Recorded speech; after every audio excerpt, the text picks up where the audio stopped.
you really have like four skill sets, give or take. You have like math, programming, finance, and I'm even going to say like soft skills like marketing and sales. And I think the issue is you have to be good at more, you have to be an expert at one, definitely. And then you have to be better at some of them, but you'll never be like an actual pro at them.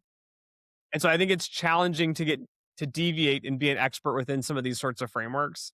So I do think it's important to be good at all of them, but I also think there's been a realization since probably about 2010 where people have realized you're never going to hire a quant that's the best at all of them.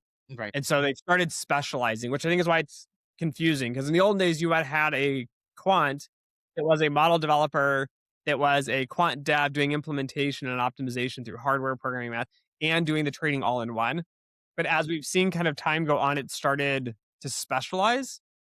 But I think it's still a really challenging field in the sense of you could be the world's best mathematician, but to your point, like if you can't program it, like you have no value to me. It doesn't matter how smart you are.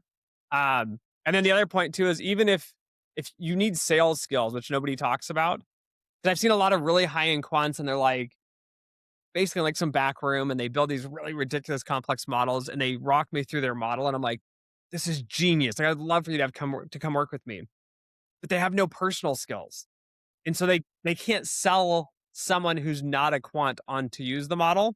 It's like even if I built you the world's best, fastest, most accurate model, and then you come to me and you're like, okay, sell the trader or sell the operation team or whoever on using it, and they're like, this is too complicated or it's not stellar. I think sales often kills, I think, a lot of the quant skills as well.